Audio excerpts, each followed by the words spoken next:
Hi, I'm Dr. Mollie Marti, and welcome to Resiliency Matters. This is where we take the big resilience research and best practices and break it down into small bite-sized pieces that we can begin using immediately to strengthen ourselves and others. What if you could learn from a man who is trailblazing in local public service? Would you spend the next 28 minutes with us? What if in the next 10 minutes you could hear what factors protected this man as a young child when he experienced trauma? Would you hang out with us? Who is us? My other half today is Stacy Walker. Stacy is an elected member of the Linn County, Iowa Board of Supervisors.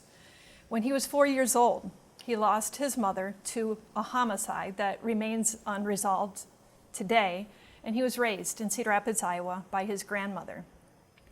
Stacy has forged an impressive path through nonprofit and entrepreneurial work, including working with the Case Foundation in Washington, D.C.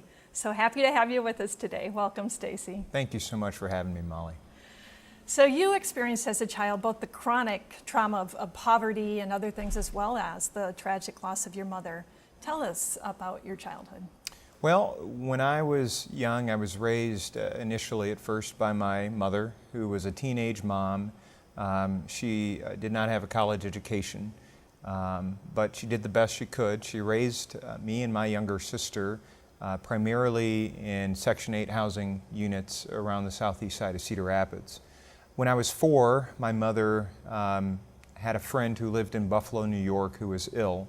And my mother gave me the option of going with her for a week or so over the summer, or staying with my grandmother while she went to take care of her friend.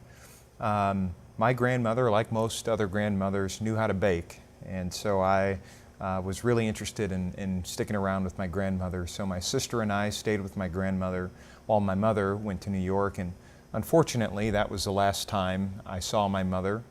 While she was in Buffalo, New York, she was murdered, and the case to this day was never solved.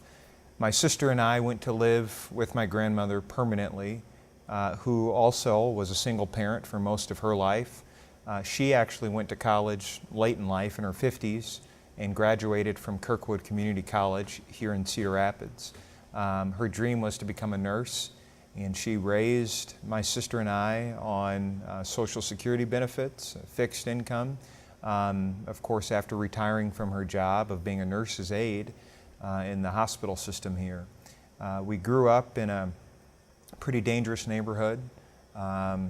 We survived off of free and reduced lunch and food stamps, but my grandmother really was my rock, and she was the reason why I'm here today. She was the reason why we made it.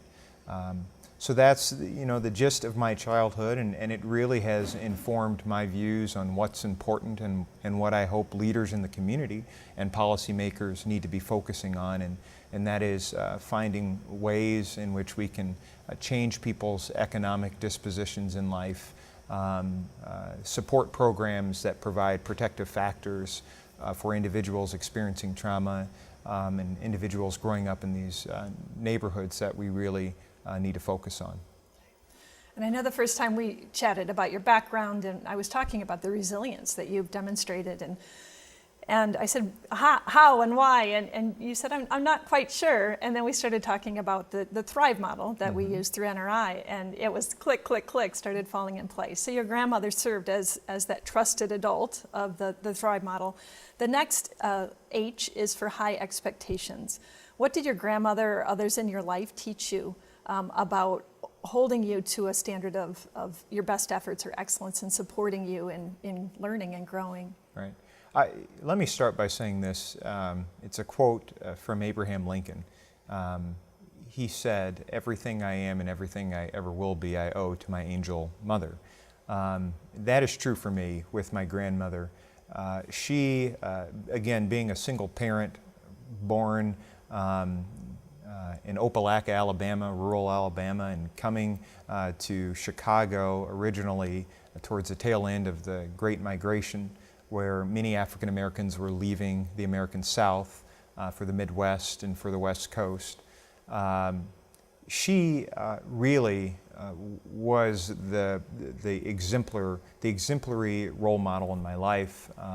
She came from very humble beginnings, but still knew how important it was for me to work hard in everything I do, to get an education.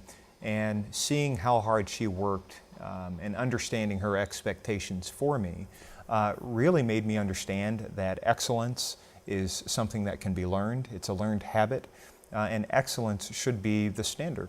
So, for me it was, she wanted my report card to read, all A's or A's and B's, and if she saw a B on my report card, the conversation was, how do we turn that into an A?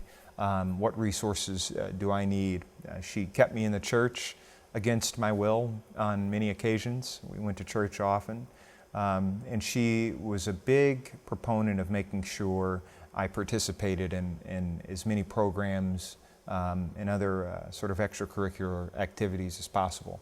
So my grandmother, again, the number one role model who at a very early age taught me that you got to give it your all, you got to give life your all, and that excellence can be a learned habit.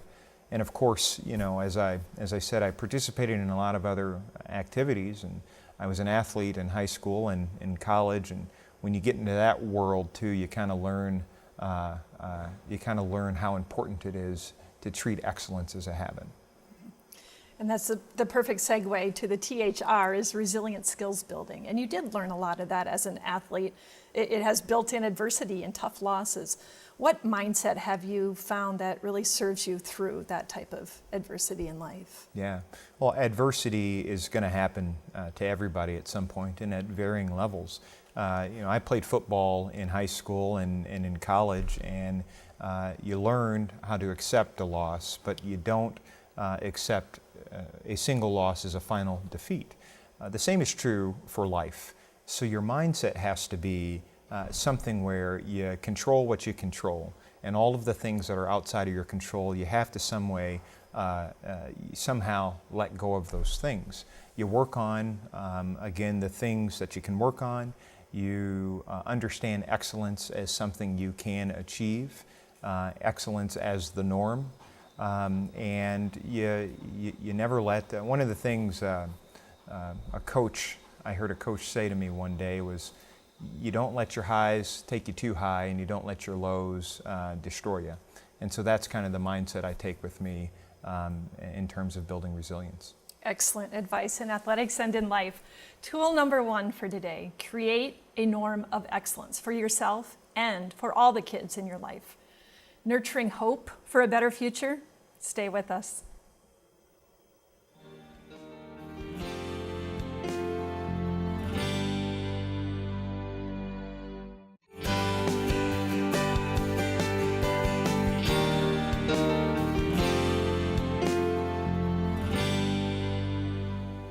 Hi, I'm Dr. Mollie Marti, and welcome back to Resiliency Matters. Today we are speaking with Stacy Walker, Linn County Supervisor. We're kind of running through the Thrive model and applying it to your life. The next I is involvement.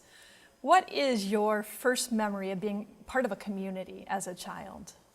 Well, I mentioned earlier in the segment I was born and raised sort of throughout the Section 8 housing projects that exist on the southeast side of town. Which meant most of the folks in that neighborhood either looked like me or found themselves in the same socioeconomic station as myself and my family.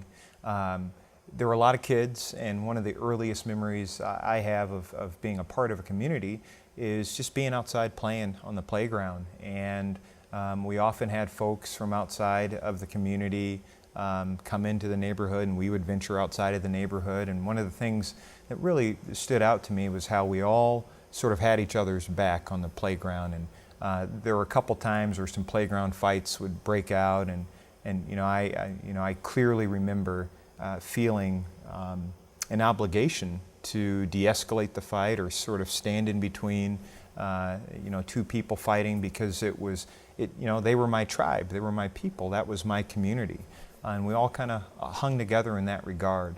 And as you go through school and life, you sort of understand and you see clearly the social stratifications that kind of play out in school. It's really highlighted, I think, in middle school and high school. People kind of form their cliques. And part of my community was defined by where I lived. Part of my community was defined by my race.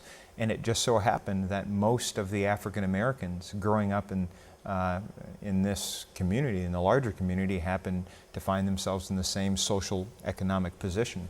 And I would say my community was defined by those factors. The fact that most of us lived at or below the federally defined poverty line, and the fact that most of us happen to be minorities. And I love within that community, there was a little playground justice going on. You have your Yes. little badge. Yes, yes. That's so you. So the next factor is vision. And it's about believing that the future can be better than the current day. What role has vision played in your life? Molly, that's critical. Having that hope that your future situation will be better than your current is so important. You have to be able to see it, and that's where vision comes into play. And honestly, that's where a strong, trusted adult can help you with that. You know, I was lucky enough to have friends all across the socioeconomic spectrum as I grew up. And I had friends whose parents were attorneys. I had friends whose parents were successful business folks in the community. And I was able to catch glimpses of what I thought I would want my life to be like. By the time I hit 7th grade, I had a social studies teacher, Mark Dirks at McKinley, who really helped me understand what a career in public service could look like. And that's when I set my sights on it. I figured out that you could study political science and public policy in college. And since 7th grade, really, I knew that that was the field I was going to go into. I held that vision in my mind and in my heart. And I like to think that it's materializing. Oh, it certainly is, and very quickly. When I actually saw your graduation date into the numbers, and you're so young and have accomplished so much, or I should say, you've accomplished so much for the age that you are. So you are on a wonderful path of service. The last factor of Thrive is enrichment, and having that ongoing ability to grow and nurture our strengths and to share them and have that meaning in our lives. How did that play out in your youth? You know, one of the things, I do a lot of mentoring with the local Boys and Girls Club here, and one of the things I tell other mentors and I tell parents is that, you know, we often, as human beings, we need certain validation in life. We need, whether it's being part of a football team and earning, you know, high honors in football, or whether you're doing very well in class and in school, we need those different validators in life. So what I like to say to parents and to my colleagues is find that flame in a kid, because it's there. There's something there that they like to do. It could be playing clarinet. It could be they find themselves doing well in soccer. Academically, they could be doing pretty well. Whatever it is, find it and fan that flame, because sometimes that's a saving grace, and that's all a kid has that's going to help them get through. And a lot of times that extracurricular, that activity, that program can be the cornerstone of that larger vision that we need to nurture in that person. And if they can hold that vision in their mind and their heart, it can get them through some pretty tough times. So I have seen you speak, and I watch the kids line up afterwards, and I've told you this, you have just a talent for really reaching kids directly. So if we have any students watching today, or parents want to help their child, and looking at these factors that have protected you and helped you get to where you are, what would your advice be directly to a student who thought, well, I don't need, adults really don't get me, I don't need a mentor, or I don't need to be involved in this and that. Mm-hmm. What would be your advice directly to a young person? Well, first off, I was there. Yeah. I thought that I didn't need that sort of trusted adult in my life, all the while not knowing that I had one, and it was my grandmother. So what I'd say is these role models, these trusted adults, can come in all shapes, sizes, and forms. They don't have to be related to you. You know, I have a lot of coaches in my life. A lot of my other friends, their parents have played big roles in my life and in my development. So I'd say be open to it, understand that they can come from anywhere, and find the best in people. It doesn't have to be just one. there are many individuals here in the Cedar Rapids community who I look up to and I admire. And I tend to take the best of their personalities, the best of who they are, and I try to emulate those things. So that would be my advice, is to stay open to it. I love that. And really helping kids almost create that self-ideal, and they can take pieces from different people and begin to build that out starting today.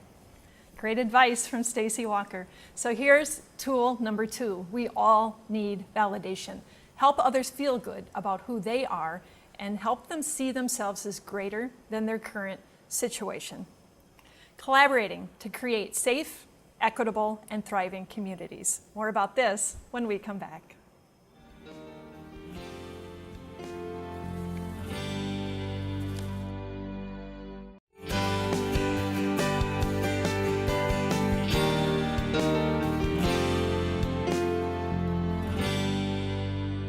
Hi, I'm Dr. Mollie Marti. Welcome back to Resiliency Matters. Today, we are speaking with Stacy Walker, Linn County Supervisor, and you also are co-chair of the Safe, Equitable, and Thriving Communities Task Force. That's correct. What is your mission at the task force? Well, the Safe, Equitable, and Thriving Communities Task Force, or the SET Task Force for short, really began after we had a shooting in Cedar Rapids that involved 2 really young kids. I think the kids involved in the shooting, one was 13 years old and the other one was 14. The city was really rocked by this because we knew that we had, violence is always a serious issue, but when the issue starts to affect folks that young directly, we knew that it was a pretty big issue. So the task force is a group of community leaders from varying disciplines and expertise that came together to really study the systemic causes of violence, particularly gun violence. And one of the things we quickly found out was that a problem so weighty, so big, like violence and gun violence, there is no silver bullet. There's no quick solution to it, and in fact the solutions are complex, they're vast, they're diverse, and they are many. And so what we did is we, as a part of the task force, we formed 6 subcommittees: education, housing, law enforcement, programming, community engagement, and I'm missing a 6th. Did you say housing? I may not have said housing. Okay. So economic opportunities actually is okay. the last one Okay. that we have. We worked on this stuff for over a year. Each subcommittee had several different experts that they brought together to focus on this stuff. And the bottom line is this: if you want to get to solving for, or at least addressing in a meaningful way, gun violence, we've got to do a lot of other things. Namely, we've got to make better the economic situations of many of the people in these neighborhoods where violence is prevalent. And how you make better one's economic situation necessarily requires, safe and affordable housing. It requires us closing the achievement gap for the individuals who are coming out of these neighborhoods. It requires safe communities, right? And people feeling safe in their homes and addressing and policing these communities in a way that's fair and equitable and community-based. So we realized that solving for or addressing violence in a meaningful way was really a complex task. So that's what I've been busy doing, working with all of these experts, going into schools, figuring out what our students need, working with adults whose economic prospects could be improved, and working with educational professionals to figure out how we sort of integrate this stuff in Cedar Rapids schools and surrounding areas. And you've had a lot of community conversations as part of this work. What are some of the gist of what you're hearing? Were you surprised by anything, or what did you hear when you went to the community and said, talk to us? Well, Mollie, one of the questions we asked is, what kind of community do you want to live in? And it turns out, whether you are living, at the poverty line or you are a wealthy person, everybody kind of has the sort of same idea of what a good community should be.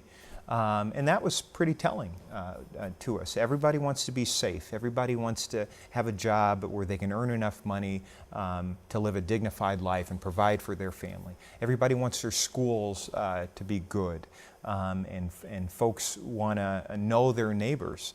One of the sentiments that we heard often, I think, was a play on a famous Paul Wellstone quote that we all do better when we all do better, right? So it's kind of figuring out what's that special sauce that's going to lift all ships together.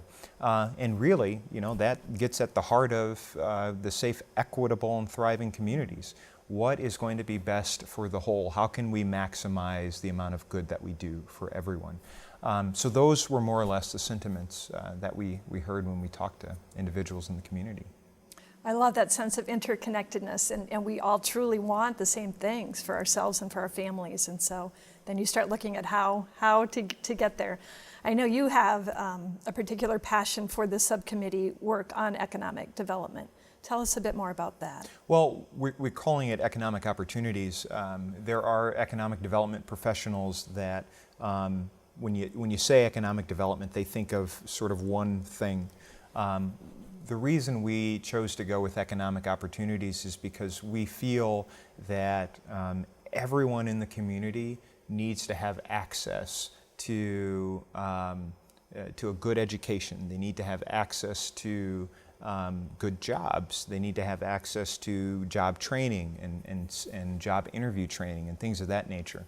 And when we are able to break down the barriers to these things, then we think we're providing more economic opportunities to these individuals, particularly individuals who come from certain disadvantaged circumstances or come from certain socioeconomic positions where they're not afforded some of these things that I think most of us might take for granted, most of us might see as a privilege, where they may not know where to go to access these resources.